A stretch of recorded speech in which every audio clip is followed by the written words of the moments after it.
Bir Farsi güfte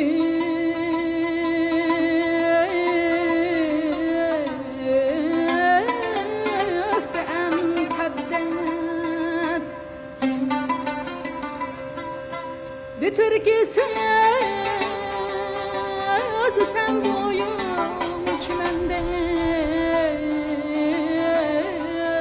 Ben Sanubar Tursun, Nakşiçi, Şinjan Uyghur Abnum rayonundan geldim. Şinjan Uyghur Abnum rayonu asaslık Uygurla olturaqlaşqan çoğun ülke.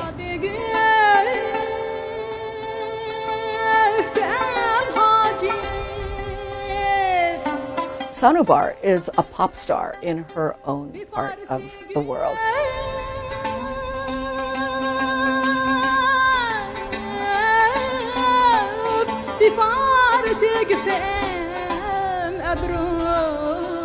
Her performance is very interesting in the fact that she embodies everything that is taboo in American Muslim practices.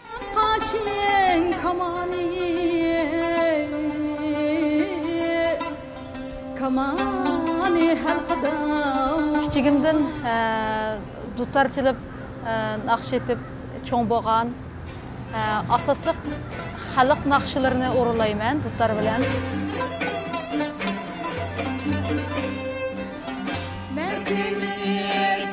There are more Chinese Muslims than there are Arab Muslims. If you look at the map, Uyghur region is very big. It's 3 times bigger than France. And there's a very remarkable distinction in between musical culture from the north and south. Islam traveled throughout the world, particularly towards the east, into China. The Silk Road goes directly through this community. What comes with that, obviously, is the culture of those traders, and music is one aspect of it. Açılıptı bağda gül açıl. Açıl açıl gül açıl.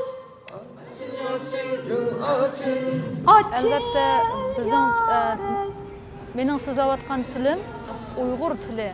Biroq bizga yana boshqa tillardanmi o'zlashgan so'zlar singib kirgan.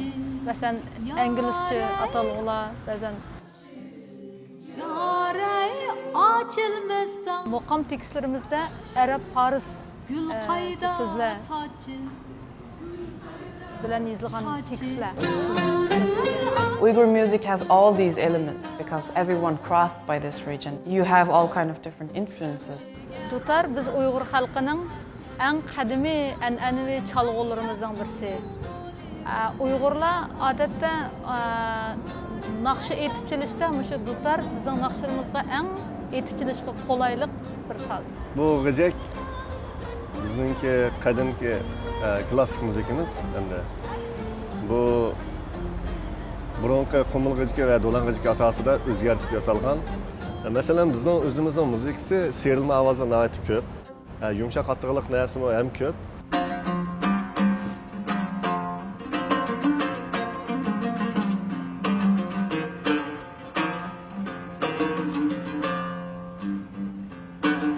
Xalq ohanglari, muqamlarning melodiyasi asosida melodiya ishlaydi.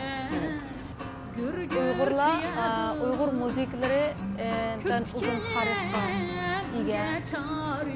An'anaviy musiqalardan dunyoda eng mashhur bo'lgan Uyg'ur 12 muqam Uyg'ur xalqining eng an'anaviy klassik musiqa asari. It's basically traditional songs based on classical poetry, Sufi classical poetry. So it's related to religion, to culture, to history, to literature. It's a very complex kind of musical phenomenon. Uyghur art is something that's very niche and not very well known on the global level. For me, Sanubar's music is very gracious and at the same time very strong. Here is this Chinese instrumentalist using the dutar, and the scale is a Middle Eastern scale, so it has a very Middle Eastern sound and feel to it.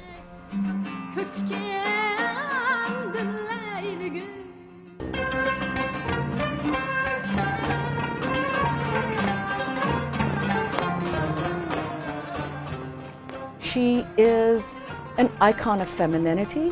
What is really beautiful about Tursun is everything that she represents is Islam as its essence, the spirituality of music.